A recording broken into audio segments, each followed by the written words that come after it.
So welcome again, everyone, today on our webinar on maximizing your Q4 sales for your CPG brand. We are in September right now, and it is the mad rush to get ready for kind of going through back to school, thinking about Black Friday and holiday coming up at the end of the year. A lot of these planning sessions really take place early in the year as you look into launching in retail and getting seasonal launches, even getting press. And is it too late? A lot of people ask me, like, is it too late to plan for what's going on right now? Or do I still have time? And we will get all of these details. So my guest today is Alli Ball, who is the founder of Food Biz Wiz and Retail Ready. I'm sure a lot of you know her already, but she is a really great expert in the space who understands where brands are coming from, has the perspective of being a previous buyer herself, and really knows the space in retail well. Alli, it's so great to talk with you. I'm so happy to be here. Thanks for having me, Jordan. Of course, we always have fun in our conversations, so Yeah. really looking forward to today. Just a couple of ground rules. We have a lot to go through, and we want to make it fun and interactive. So if you have questions, definitely feel free to jump into the chat, ask those as we go so that we can get you answers when relevant. And if you have additional or more detailed questions at the end, we'll have a little bit of time for a Q&A at the end. So would love to hear any and all questions. Nothing is too basic or simple. Mhm. Awesome. Totally. So, Alli, with that, I'll pass it over to you to get started. All right. Okay. Sharing my screen. And Jordan, I just want to echo what you said that I love having an interactive training talk webinar rather than just my lecturing at you guys for an hour. So please do use the chat. We'll ask a couple questions as we go and just stay engaged so we know that this is helpful for you. Okay, so welcome to today's webinar on one of the most critical topics of the year, how to maximize your sales strategy during that fourth quarter. I'm Alli Ball, former grocery buyer turned wholesale strategist and the founder of Food Biz Wiz. So in today's training, I'm going to share all the tough love and the hard truths that I wish I could have shared with brands when I was buyer. So actually, first, just let me know in the chat. Give me a yes if the tough love is okay with you. If you're in the mood to receive the real talk, what I wish I could have said. Okay, yes, yes, yes. Okay, awesome. I'm excited to dive in, and always, like I said, I want to keep it interactive. You guys are clearly already good at this. So let's do a little temperature check with a poll that we've set up. So let us know in this poll, Jordan's going to press play on it. How confident do you feel about your fourth quarter strategy right now? We always do a 1 to 4 scale in Retail Ready. So, like, the one over here is like strategy, what strategy, Alli? Like, that's why I'm here. And 4 is like, move over, hand me the mic. I'm feeling great. Like, I'm ready to roll. Alli, I also love Okay. not having a middle ground because I don't want people like, oh, I don't really know, like pick a side. Exactly. If we do 1 to 5, everyone's like, "Well, I'm a 3." And I'm like, "No, we're putting a stake in the ground. Am I more panicked or am I more confident here?" And I've got this is great. We've got a split, right? We're everywhere on this. Actually, we don't have any fours.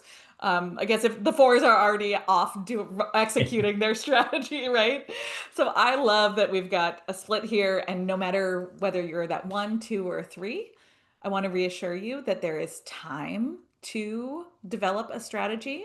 There, we can make it doable, we can make it easy, and it doesn't have to stress you out. So you are in the right place. Okay, Jordan, I'm going to hit share results on this poll just so folks can see Oh, yeah. if it or I'll let you manage that from here. Okay, so why the heck are we here today? And what are we going to cover? So, the why. From the looks of the poll, you are here because you might have some hesitation or questions over about what you are focusing on as we wrap up 2025. I'm here because I hate seeing really great brands, passionate, hardworking, better for you products, values aligned products who are dismissed by retail buyers simply because you don't fully understand that rhythm of retail, what the buyers focused on in Q4, and how to create that ongoing, respectful relationship with your wholesale buyers, especially during the holiday season. So, starting with that real talk, Q4, October, November, December, is the time when wholesale buyers are under immense pressure. It's also a time when brands either step up or they fall flat. So I'm here to give you that inside scoop, what those wholesale buyers are really thinking from September all the way through January, and how you can use that information not just to survive the holiday season, but actually to thrive during this holiday season heading into 2026. So here's what we're going to cover today. I'm going to give you that 60-second intro on who am I and why I'm here talking to you guys if we haven't met yet. And then we'll jump into the rhythm of retail, that natural flow of what's happening at the store level through the end of the year, including my favorite 1 week window, this key secret timing that every brand needs to know about. We'll talk through the fourth quarter success plan. I'm going to walk you through the information that you need to know and questions to answer to map out your step by step plan for ending the year strong. This is going to include teaching you the 14.4 effect. This is for you if you're debating whether to focus your efforts direct to consumer or go all in on your wholesale accounts. Again, there's no right or wrong channel for the fourth quarter, but we've got to go into it with our eyes wide open. I'm going to take you to a moment of truth. This is almost like a BuzzFeed feed quiz. We're going to get really clear on whether you're a holiday related product or not and what that means for your brand. You get to decide if you're on team reorders or team new accounts. I'm going to show you how to do it. And then we're going to make a commitment and we're going to lock in your fourth quarter focus. So you walk away from today with crystal clear focus for the rest of the year. And then finally, at the very end, for those of you who want support implementing the fourth quarter focus, I'll invite you to our free wholesale week. It starts this coming Monday. I'll tell you about it at the very end. So let me close this poll. It's still popping up for me. There we go. Got rid of it. And before we dive into the topics, we're going to get a little big picture here. And I want to do a 30-second visioning exercise. So stop what you're doing, close down any tabs that you've got open, stop checking your Instagram on the side, right? You were here for this training.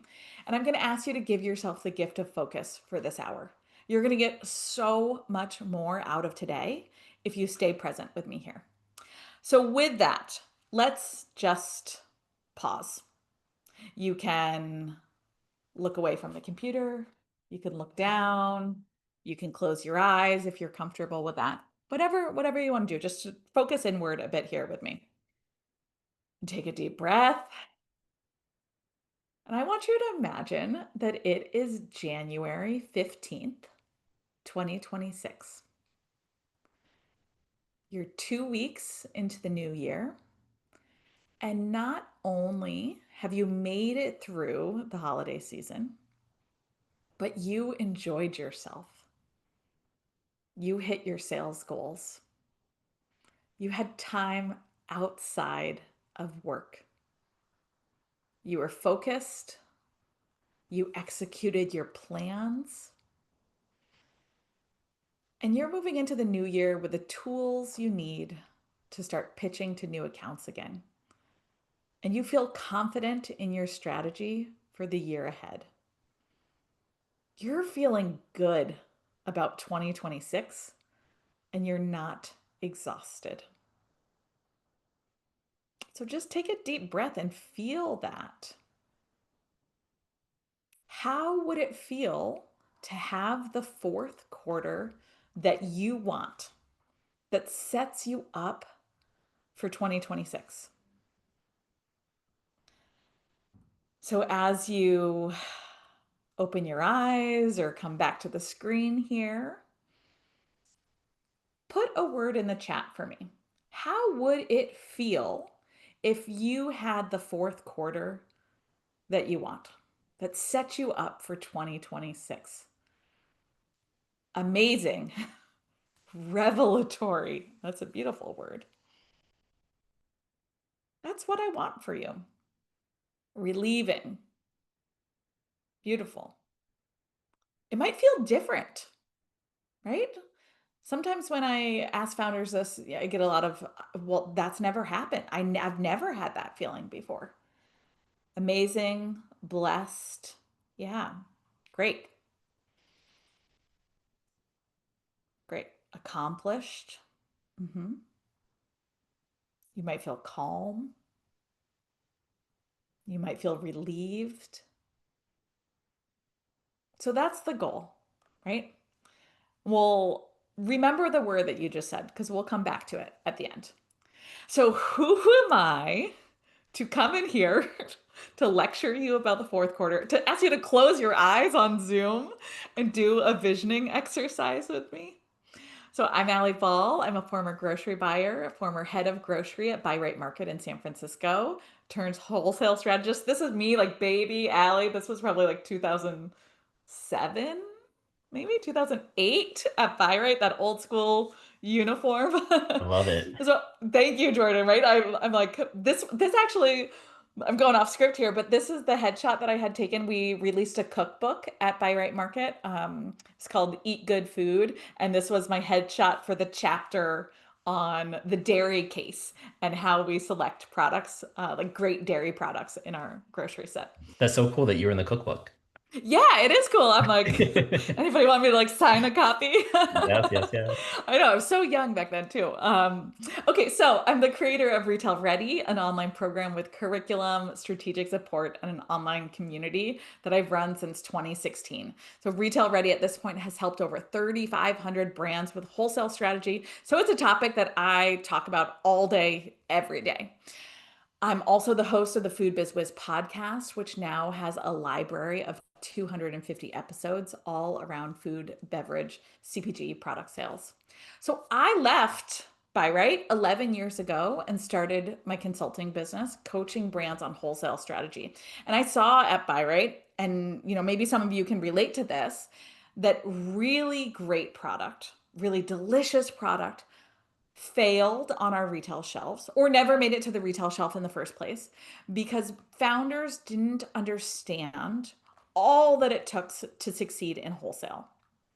I was determined that if we could share those, back then, those wholesale secrets, we could really change the food industry. We could help founders have a better shot at success locally in their own communities, regionally, and then, if and when they were ready, nationally. So that's exactly what we're going to do today. Give you that behind the scenes, I kind of hate that word, but that behind the scenes info on what I wish I could have said to brands when I was a buyer. So let's do this. Let's kick this off by examining the rhythm of retail. This is what I wanted every founder to know about the annual calendar in wholesale. Retail moves in cycles, and the fourth quarter has a very specific cycle. Wholesale buyers are busy, but they also know that this is make or break season for their sales. So I want to break this down month by month for you. So come October, we are in it. It is officially the start of the fourth quarter, and buyers are starting to feel that foreboding pressure of the upcoming holiday season. For our Canadian brands, this month includes Canadian Thanksgiving, and this timeline is all the more accelerated. So by October, those wholesale buyers are focused on pulling their last minute sales reports from the previous year, analyzing their numbers, ensuring they're setting their ordering pars for their teams. They're making sure that everyone below them has a solid plan that they execute on, that they ensure that the store has the right amount of product without running out or having too much spoilage after the holidays. And let me give you a real example so you'll understand like really how this felt, how this feels as a buyer. When I was head of grocery at Buy Right, my job was to pull sales reports from the previous years to look at how our sales were trending this year and project how much we were going to sell this coming holiday season. It's stressful, because there's a lot on the line, especially when you're dealing with perishable product and high volume sales. So one example, I would agonize over pumpkin pie numbers pre-Thanksgiving, knowing how much was at stake, right? We would sell hundreds of pumpkin pies the week of Thanksgiving, and they only have a few days shelf life, right? And plus, no one really wants to buy a pumpkin pie after Thanksgiving. So it's this mathematical puzzle, right? How many pies do I need each day, Sunday through Wednesday before Thanksgiving, in order to have just enough, but not excess after the holiday, which leads to financial loss and wasted food? So it's this delicate balance. I don't want to run out and lose out on potential sales and make people disappointed as I go out of stock, but I don't really want to have extra and lose money on unsold product, right? So let's say we sold 500 pies in those 5 days leading up to Thanksgiving. And I think we're going to do a 10% increase over last year. So I'm ordering 50 extra, right? And if my projection isn't right, it's 50 pies to put on sale and deal with on Black Friday. So if I am wrong, I'm in hot water with my boss and I piss off a bunch of shoppers. If I'm right, I get a no one says good job. It's just like, okay, great, you executed Thanksgiving. Like you got the pies right. Like Yeah, it's on to like the that was your next job. holiday. Right? I was like, that's just my job. It's thankless. But you can see that it's like a no-win situation here. I guess winning is like you did it right and like there you got like three pies to put on sale. But it's really this is a silly example here, but it's imagine this for 3,500. So my department, I manage about 3,500 SKUs. Imagine that buyer doing the calculations for 3,500 SKUs. So that's what we see in October. Buyers start to see this anxiety, feel this anxiety of upcoming holidays. So this month, buyers are also starting to panic about their holiday staffing. I imagine we'll actually see stress start to mount even more this year around staffing. And thinking, will they have enough coverage? Stores really start to feel it here. In October, buyers are making plans, they're putting their heads down, they're running the numbers, they're finalizing pre orders and projections, and feeling the stress. That's just October. So give me a word in the chat here just to lock in this image for you. What's that buyer feeling come October? Like, what's one word where you're like, oh, I just recall this word and it like puts me right into that buyer's mindset for October? Yeah, pressure, anxiety. Someone's like, pumpkin pie. Yeah, it's stressful, right? Okay. Yeah, worry. And I always say this with like a little bit of a disclaimer. We all have, most of us have jobs that have stressful times, right? And I don't say this to be like, oh, the grocery buyer's job is so hard. They're like, they're the ones who bear the brunt of this. Our industry is hard, right? And it's not to say that they are working harder than other folks, but it's to say that we have to, I believe, empathy and understanding of what the other players in the industry are going through puts us in a better position to nurture those relationships and come out ahead. Okay. Yeah. Overwhelm. Great word. Worry. Okay. So then we get to November. What the heck happens in November? It's officially Thanksgiving here in the US, and we are in it. Buyers are working more floor shifts. They're making big holiday display changes. That end cap, that's now filled with stuffing and cans of cranberry sauce. Right? That buyer spent a lot of energy planning and remerchandising that section. I would pull overnight shifts to do it while the store was closed and shoppers weren't around leading up to the holidays. I mean, they were rough days. Here, buyers are trying to fill up their demo calendars for the rest of the year, and they're desperately trying to finalize that seasonal help to get them through the holidays. Once hired, buyers are training their seasonal help, hoping to get folks up to speed as quickly as possible, and that they're like really, really hoping that their veteran staff, their teams aren't falling ill during this season. Come November, all bets are off in terms of contacting buyers. They're totally heads down in ensuring that they're going to run a smooth holiday season, and they are fully focused on product, staff, and sales. The week of Thanksgiving, the Saturday beforehand, through the holiday itself, through Black Friday, is generally the highest revenue week of the entire year for most retailers. So do not, whatever you do not bug buyers during this week. Just mark it on your calendar. So give me a word in the chat here to lock in November for you.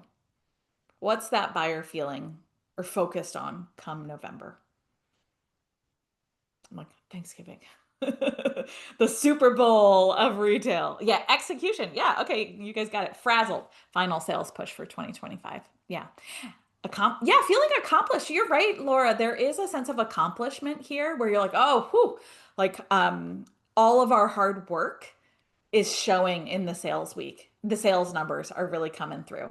And pressure too, says Susan, right? Because there is that, I'm feeling accomplished, but also if the numbers aren't stacking up, again, let's say I get to that like Wednesday morning and my pies aren't selling. I'm like, oh shit, now I gotta like, let me re-merchandise the section here. Let me put some pumpkin pies like closer to the checkout. Let me like do this. And we're really doing a lot of like on the fly, like game time decision making to really hit our sales numbers for Thanksgiving week. Okay. So then January rolls around. Nope. No, it doesn't. December. Just skipping this month entirely. December. We get to December and buyers are feeling a bit of relief as they made it through the biggest holiday, as they made it through Thanksgiving. But then they quickly turn their eyes towards Hanukkah, Christmas, New Year's, whatever seasonal holidays are big depending on where you live. And obviously what sort of store the buyer works for, right? But in general, across the US, those are the big ones. Thanksgiving, Hanukkah, Christmas, New Year's Eve. December's focus remains similar. Product, PARs, staffing, merchandising, and sales numbers. They know, right? This is where they're like, I just have to get through one more month before I get a bit of a break. So December, I'm just going to keep making you do this. What's your word? And put a word in the chat to lock in your December image for you. How's that buyer feeling once we round the corner? Yeah, dialed in. They hope they're dialed in, right? They're like, okay. I always picture it like there's a light at the end of the tunnel. Like, please, no one get sick on my team. Alli, Okay, are so most then, buyers yeah. judged for their like sales performance based on the calendar year? Oh, yeah, that's a really good question. So it depends on the retailer.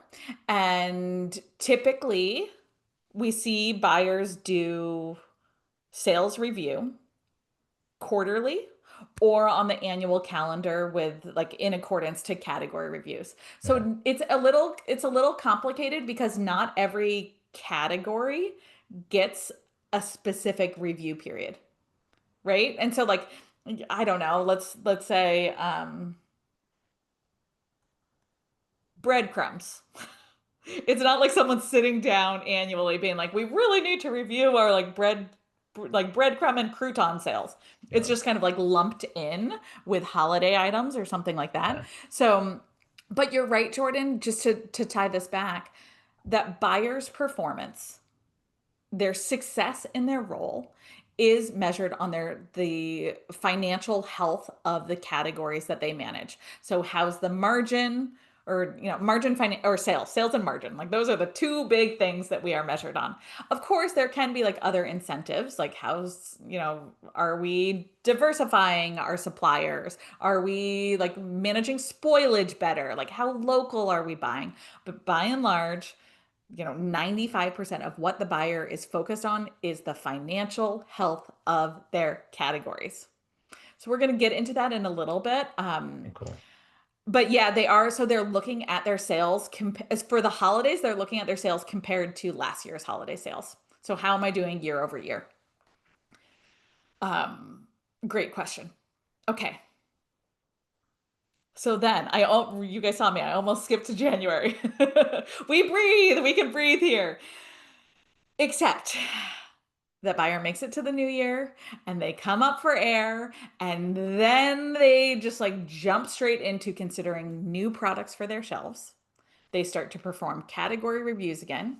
They typically do holiday postmortems where you're like assessing what happened during the holiday season and making notes then so that you can refer back to them the next year so you don't forget all of those crucial details.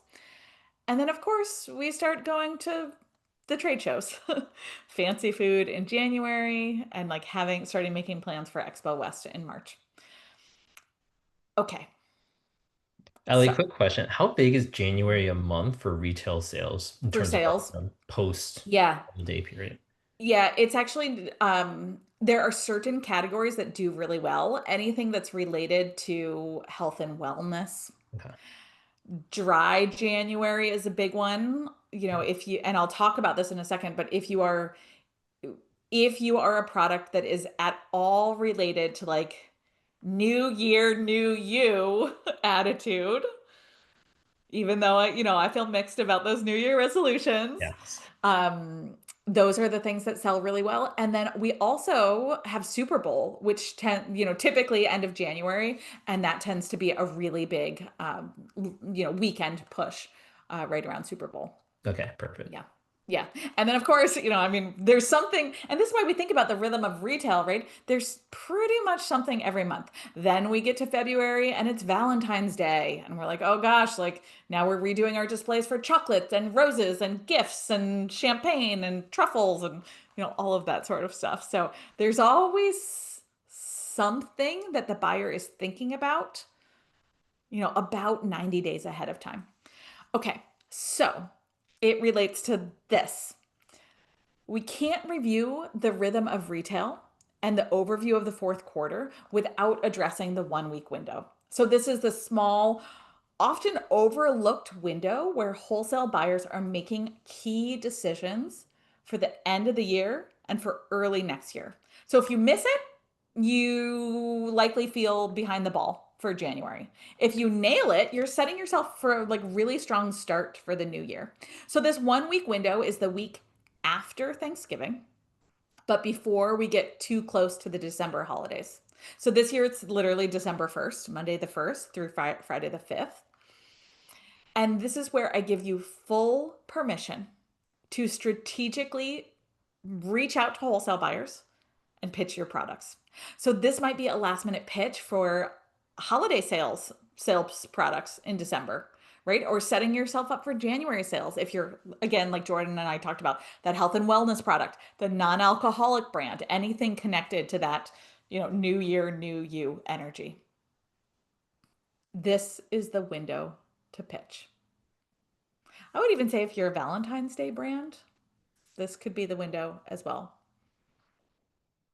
So all that being said, what's the takeaway? That come mid-October, that buyer is busy.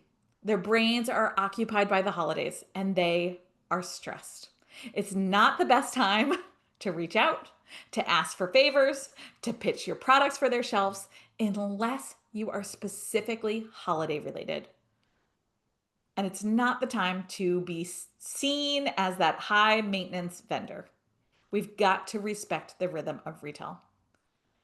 So tell me in the chat, which part of this did you need to hear today? So which month or like which part did you have the aha moment about where you're like, oh shoot, like I maybe didn't want to hear that, but like now now I know. Tell me which like what your aha is so far.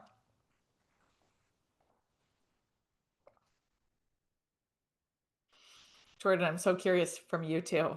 Like, You is there anything know, there that you were like, oh, I my should have known biggest, that? yeah, I mean, my biggest thing is like what to do in those months and like what Hmm. do I even like, how do I think about planning for those months Yeah. if no buyers are open to having my product in, especially because when I was running T squares, we were not a seasonal item. Yeah, And totally. so being not a seasonal item, it's like, okay, where's our place in there?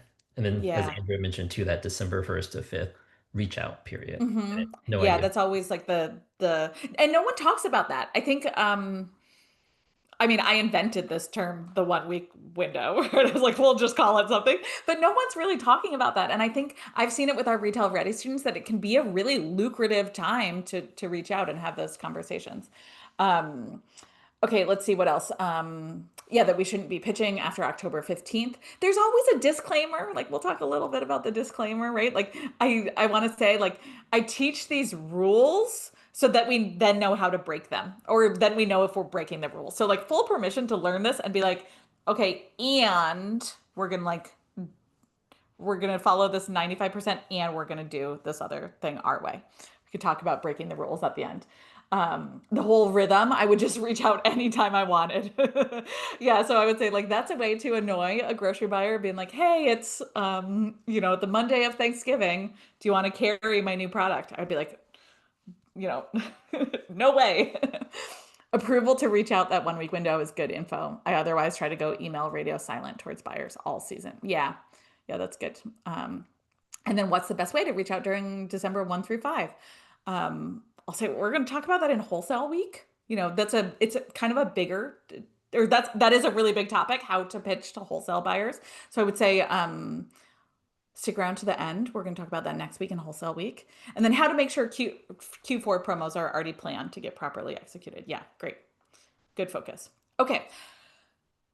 So as we start to map out the fourth quarter success plan, I want to talk about this concept that I call the 14.4 effect. Again, if you don't know what this is, that's fine because I made it up.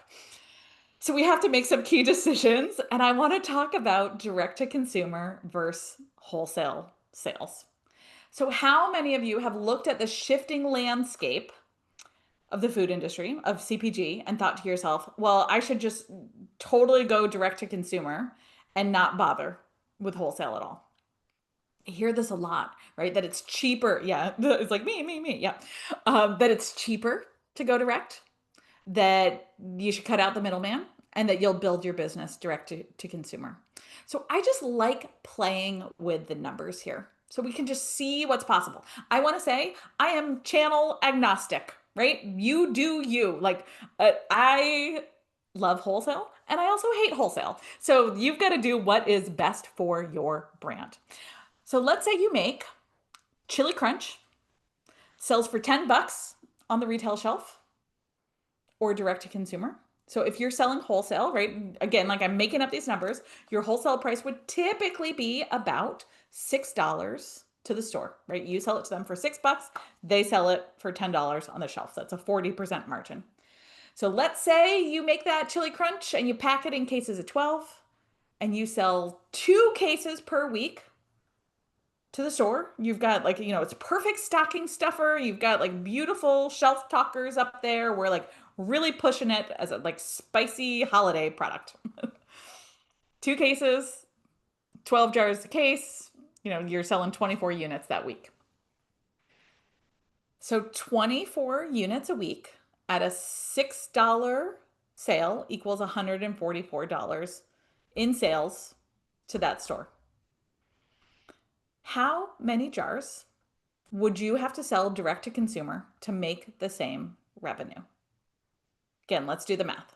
So if you had $144 in sales, you sell your product for $10 direct to consumer, you have to sell it to 14.4 customers every week to make that same $144 in revenue.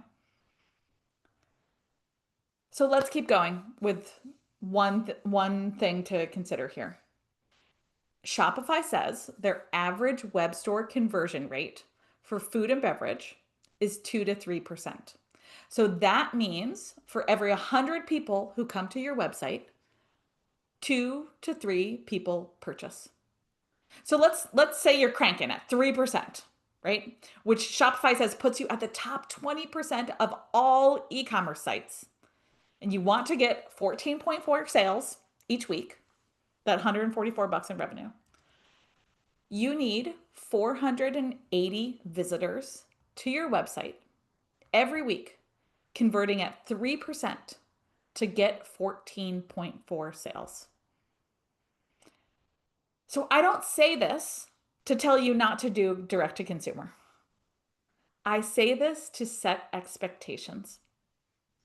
I want you to ask yourself, like, which is easier for you? Neither, I'm going to be clear, neither is easy, right? One store reorder or 480 site visitors. Think about your unique skill set and what you have the time and bandwidth for. Again, right? Like it doesn't, there's no right or wrong answer here. A combination is likely the answer, right? Like Susan says. But we just need to determine which you're more suited for and how you're going to prioritize that channel. So do you have a hunch here? I'm just curious like where we landed. Folks are more like wholesale oriented or direct to consumer oriented. And I want to be clear that we're just talking about revenue here, right? There are expenses that come with every sales channel. Direct to consumer, yep, yes, you make more margin. Wholesale, yep, you move more volume. But whichever channel you choose, you have to invest in marketing your product in that channel. You've got to put sales strategies in place for either channel. But you get to decide which you're more suited to and which is going to provide a larger return on investment. So for direct to consumer, that might look like paid ads, influencer marketing. Maybe we're not even doing e-commerce. We're paying for booths at holiday fairs, right? For wholesale, it might be running a seasonal sale, doing a demo, giving samples to staff.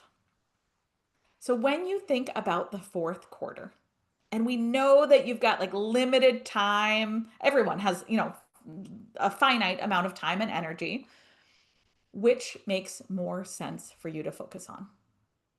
Could be going all in on wholesale, landing a few new accounts over the next 6 weeks and pushing for reorders in your existing accounts. Or it could be nurturing your email list and social media, getting them primed to buy this season, and knowing that you've got an audience that's large enough to hit that 3% conversion rate and your goals. So you get to pick which is easier, faster, and frankly, more fun for your brand. Yeah, wholesale e-commerce. Yeah, I love I love online wholesale, right? The like Thrive Markets of the world here in the Bay Area. It's good eggs. Absolutely. Okay. Jordan, you follow?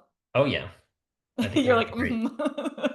You're like, No, I've and I seen think this I was just thinking before. about like what I've done before in terms of managing both. I really Yeah, agree with that whole energy around where you want to spend your time because for some people like working with retail is just like draining. Other people like totally. looking at ads and running just also feels like they're hitting against the wall. And so go with where your energy flows better and where you have more success, especially as a Totally. Totally. And I think Jordan, I'm sure you I'd be curious if you felt this pressure, but like I see so much pressure to like run Black Friday campaigns and like do the holiday sales and stuff. And I'm like, if you don't have a freaking email list, if you never email your email list and you pop out of the blue on Black Friday being like, hey, you want to buy from me? It's the fastest way to a whole lot of unsubscribes, right? So like we get to choose what we want to do in our businesses. exactly. I love that. I think it's so important and giving people permission to say like you don't have to do it all and you can't do it all, so you shouldn't feel the pressure to. Right. Yeah, exactly. Okay. So here we understood what have we done so far, right? We've understood the rhythm of retail, why it's so important we get clear on what's happening in that buyer's brain every month. We talked through that 1 week window and the sneaky chance to pitch right after Thanksgiving. And you thought about like which sounds easier for your brand, direct to consumer or wholesale this season, right? Again, like you do you. And so it's time for a moment of truth. Getting clear on whether or not you are a holiday related product and what that means for your brand this season. You get to decide if you're going to be team reorders or team new accounts here, maybe team direct to consumer. I'm going to show you how. Okay, so let's get crystal clear on whether or not you're a holiday related product or a seasonal product. And here's where I really want you to hear this. There is no shame in not being seasonal or not being a holiday related product, right? The vast majority of brands are not. So we just need to be honest here so we know how to move forward with the rest of the year. So, what makes a seasonal product or a holiday related product and what doesn't qualify? I want to talk through some examples. So, maybe here's an obvious one. You're a cold brew coffee brand. Truthfully, you're going to have not going to have a lot of traction getting on shelves in Q4 in the northern hemisphere. But before we write off all beverages, maybe you're a sparkling tea brand sold in 750 milliliter beautiful glass bottles, ready for toasting the holidays with your non-alcoholic drink, right? Yes, please. Maybe you make tortilla chips or refrigerated salsa. Not the right time to push for Q4 sales. But right, we mentioned that you've got your eye on Super Bowl weekend and you're going to hit that sweet spot of buyer pitches right after Thanksgiving. Or you're a baby food brand. Not a great time to pitch the buyers during the holidays. But then on the other hand, if you're selling kids immunity gummies, you bet that buyer's going to want to bring in a few more health and wellness products before January flu season. Okay. So we have all these examples of like what isn't holiday related, but let's say you make candles or candy canes or beautiful jam or locally roasted coffee beans or cheesecakes or huckleberry syrup or anything that you could see like in a gift basket or on a holiday table or on a charcuterie plate, right? You are holiday approved. So there's a nuance to it, but I know that you intuitively know whether or not your product's seasonal or holiday related, right? And hear me when I say this. If it feels like a stretch to you, right? If you're like, yeah, but Allie, like people love chips and salsa, like the day after Thanksgiving, right? If it feels like a stretch to you, it's going to be an even bigger stretch to that wholesale buyer. So remember, once you land on the shelf, you have to sell off the shelf. So you want to be fully set up for success here. Don't launch a new account during a season where shoppers don't actually want your product. You're going to have low sales and it's going to look bad when they pull your sales reports, right? Okay, so tell me if you're holiday related or not, if you're seasonal or not. So give me a yes in the chat if you are perfect for gifting or Q4 sales, and give me a no if you're not. Again, no right or wrong answer here. We have plenty of things for you to learn, even if you are not a giftable item. Yeah, Jordan says prior brand T squares wasn't. Yep. And then we've got some yeses. Okay, great. Is anybody else a no? Maybe you're like, I don't want to admit it. I'm no. Okay. So yeah, they're like, Jordan, like, give me the one-liner on like why you know you're not a seasonal product. Because people could be like, ooh, T squares. Like people Yeah. think about tea more during the fourth quarter. Like we Yep, it's could cozy, stretch it. right? So we It's were the cozy.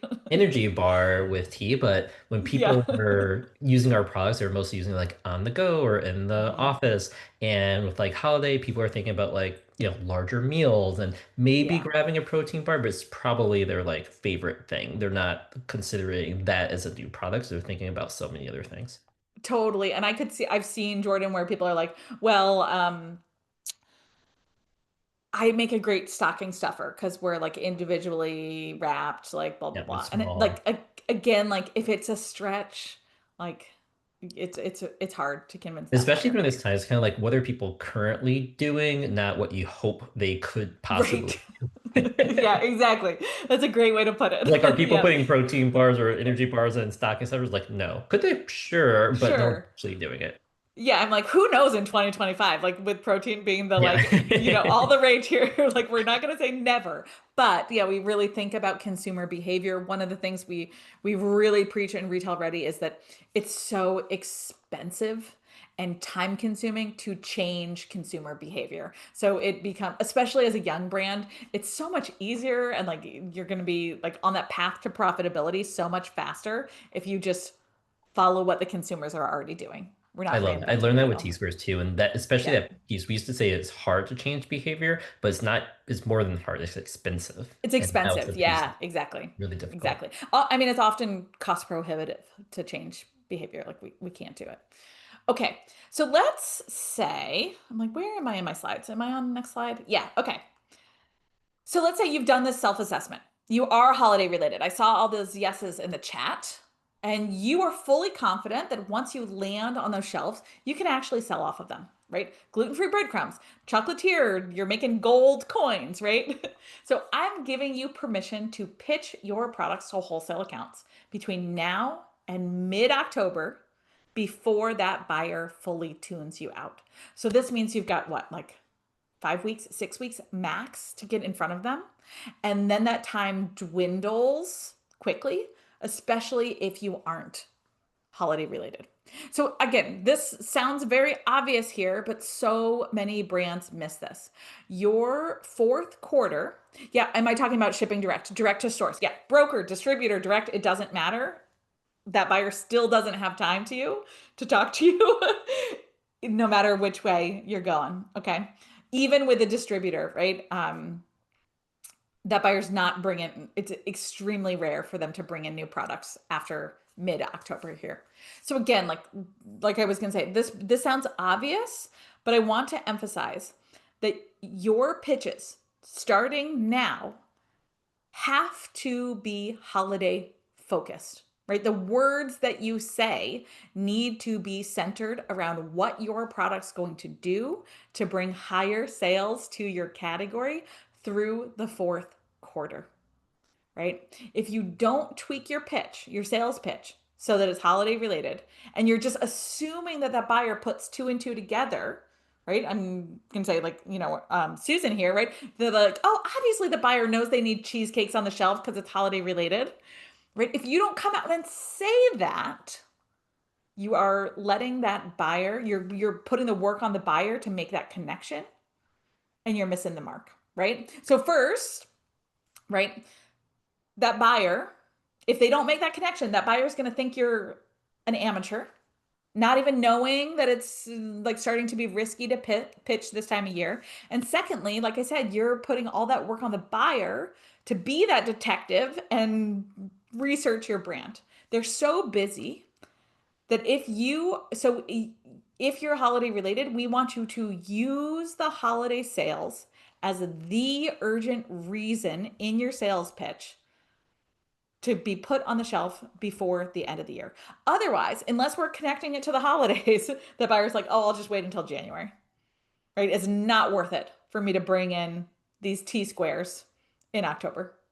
And I'll bring especially if them you in have January. holiday related flavors, right? Until really highlight. Yeah, totally. Totally, right? Like, um, if you, and like, again, we have to put it together. Like, let's say you make a, let's say you make pumpkin butter. Obviously, we think that buyer is like, oh yeah, pumpkin butter, like perfect for the fourth quarter. We need to come out and say it.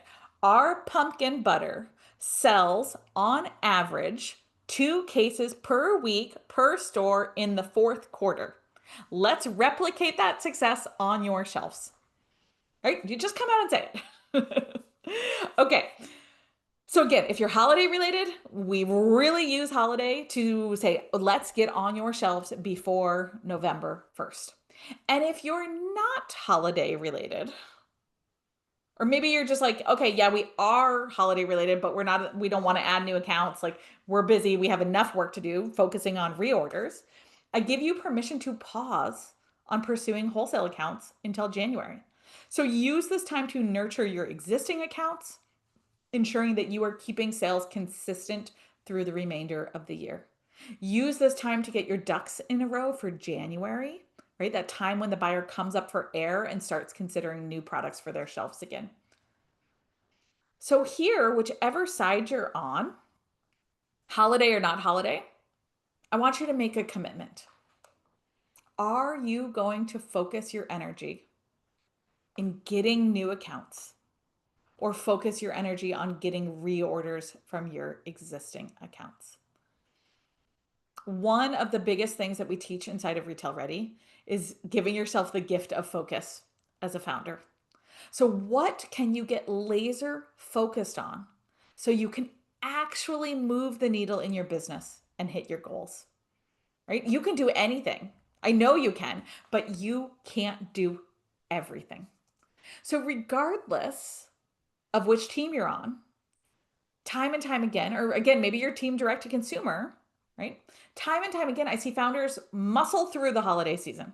only to wake up January 1st in a panic, feeling exhausted and behind the ball, realizing that you are ready to pursue wholesale accounts. You need to overhaul your sales material, your sell sheet, your price list, your pitch, your promotional plan, your reorder strategy in order to be confidently pitching in January. So let's not let that be you either. So here's where I really think I tie it back to the bigger goals. Founders always say, like, well, their goals are sales related.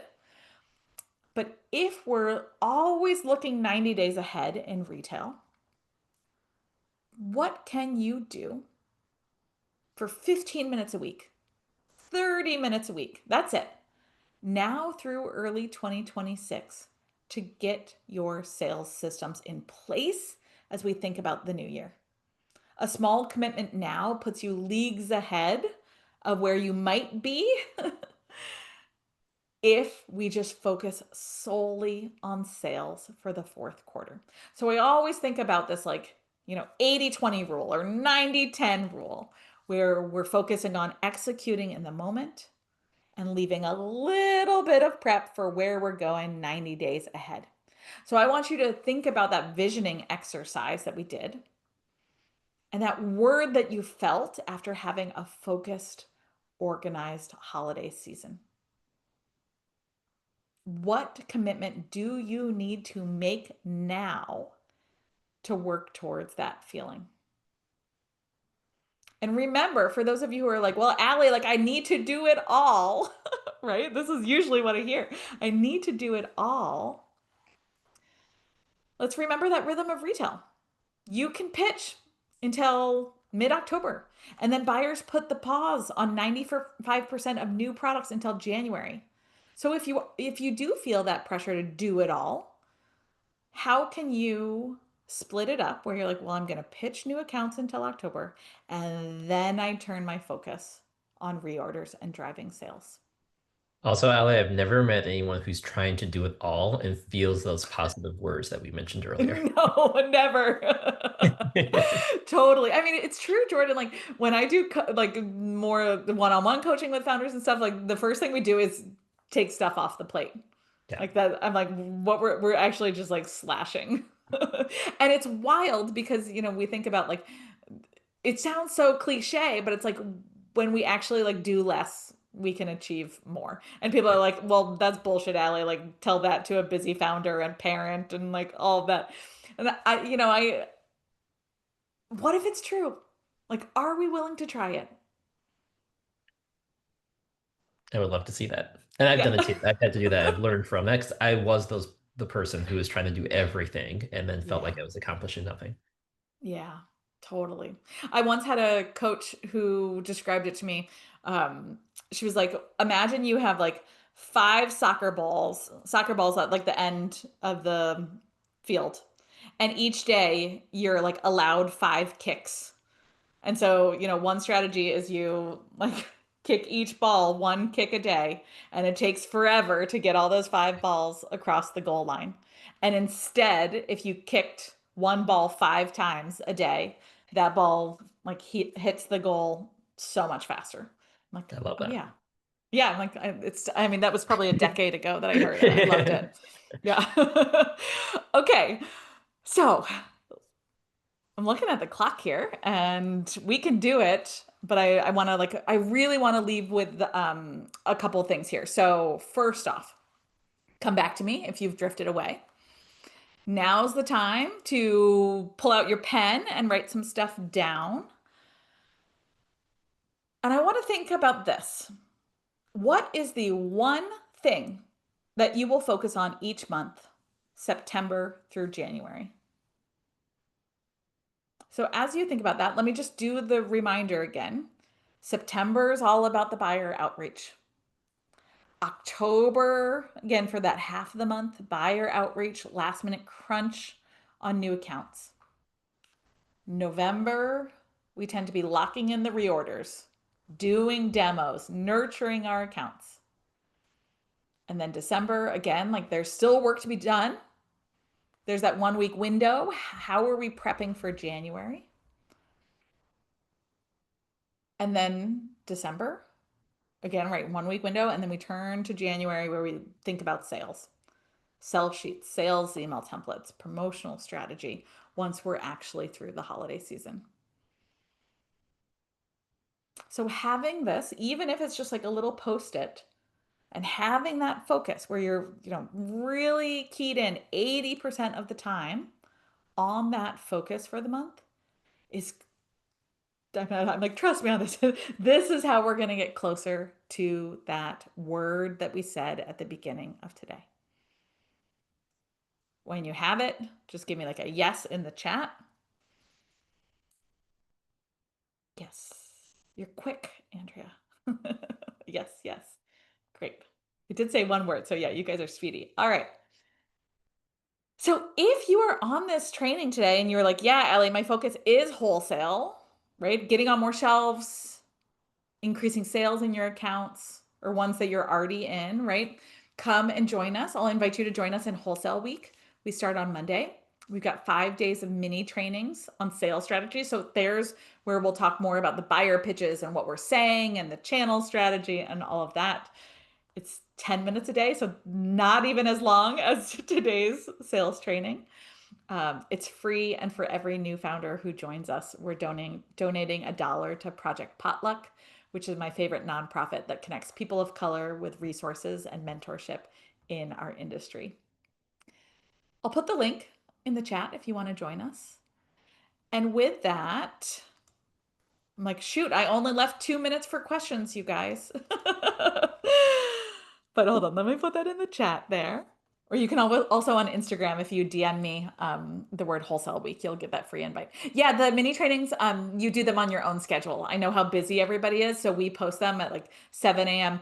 East Coast time every morning, and you can watch them anytime during the day. We've got prizes and giveaways, and like this is, It's I a lot think of this fun. is I think it's the 12th time we're running it. I'm like, we've had thousands of brands do Wholesale Week with us. It's like truly my favorite week of the year. So even if you're really busy, if you've got 10 minutes a day, it'll be like, not as long-winded as I was today, I promise. Awesome. Well, Allie, this was incredible, and thanks so much for the detail and not just the quote coming with like solutions, but really thinking about the mindset behind approaching the end of the year, how you want to feel afterwards to really set brands up with how to navigate the next 3 months. I think having that clear focus will help so many of us to actually accomplish what we want to. So thank you so much again for joining, and thanks so much everyone for participating and staying engaged and active throughout. And definitely check out Wholesale Week, Thank you so much. This was so fun, Jordan. Really appreciate it. of course, and then check out Allie on Instagram and LinkedIn as well, along with Wholesale Week. And have a great week, everyone. Thank you. Bye-bye. Bye.